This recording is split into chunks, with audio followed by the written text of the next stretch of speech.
बिस्मिल्लाहिर्रहमानिर्रहीम। तमहीद।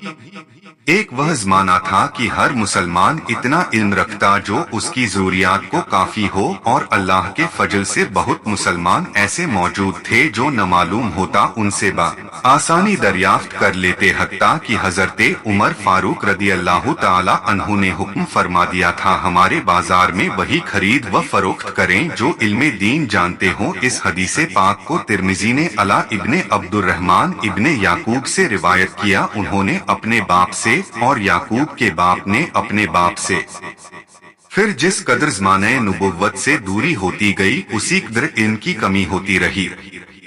अब वह ज़माना आ गया कि अवाम तो अवाम बहुत, वह जो उल्मा कहलाते हैं, रोजमर्रा के जरूरी मसाइल हत्ता की फराइज व वाजिबात से नावाकिफ और जितना जानते हैं उस पर भी अमल करने से दूर की उनको देखकर अवाम को सीखने और अमल करने का मौका मिलता।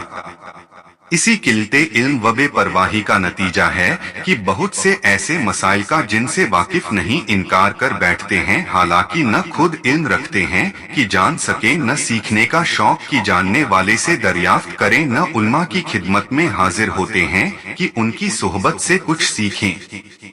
आसान जुबान में अभी तक कोई ऐसी किताब शाये न हुई है कि रोजमर्रा के जरूरी मसाइल की जरूरियात को पूरा कर सके। इसी कमी को पूरा करने के लिए फकीर सदरुश शरिया मौलाना अमजद अली रहमतुल्लाही ताला अलैह ने अल्लाह ताला पर भरोसा करके इस काम को शुरू किया। हालांकि मैं खूब जानता हूँ कि न मेरा यह मनसब, न मैं इस काम के लायक, न इतनी फुर्सत की पूरा वक्त देकर इस काम को अंजाम दूं। तर्जमा। और अल्लाह हमको काफी है, और क्या ही बेहतर वकील और नहीं है, कोई ताकत और नहीं है, कोई कुव्वत मगर अल्लाह बुलंद व बरतर की जानिब से। अल्लाह ताला इरशाद फरमाता है। तर्जमा। जिन और आदमी मैंने इसीलिए पैदा किए कि वह मेरी इबादत करें। हर थोड़ी सी अक्ल वाला भी जानता है जो चीज जिस काम के लिए बनाई जाए उस काम में न आए तो बेकार है। तो इंसान जो अपने खालिक और मालिक को न पहचाने, उसकी बंदगी व इबादत न करे, वह नाम का आदमी है, हकीकतन वह आदमी नहीं बल्कि एक बेकार चीज है। तो मालूम हुआ कि इबादत ही से आदमी आदमी है, और इसी में दुनिया और आखिरत की भलाई है। लिहाजा हर इंसान के लिए इबादत की किस्में, अरकान, शराइत और अहकाम का जानना जरूरी है। बगैर इनके अमल नामुमकिन है। इसी वजह से इल्म सीखना फर्ज है। इबादत की असल ईमान है। बगैर ईमान इबादत बेकार की जड़ ही नहीं तो सब बेकार। दरख्त उसी वक्त फल फूल लाता है कि उसकी जड़ कायम हो, जड़ जुदा हो जाने के बाद आग की खुराक हो जाता है। इसी तरह काफिर लाख इबादत करे, उसका सारा किया धरा बर्बाद, और वह जहन्नम का ईंधन। अल्लाह ताला फरमाता है। तर्जमा। काफिरों ने जो कुछ किया हम उसके साथ यूं पेश आए कि उसे बिखरे हुए ज़रे की तरह कर दिया। जब आदमी मुसलमान हो लिया तो उसके जिम्मे दो किस्म की इबादतें फर्ज हैं। एक वह जिसका ताल्लुक हाथ पैरों वगैरह से है, दूसरा वह जिसका ताल्लुक दिल से है। दूसरी किस्म के अहकाम वगैरह इल्मे सुलूक में बयान होते हैं, और पहली किस्म से फिक्ह बहस करता है।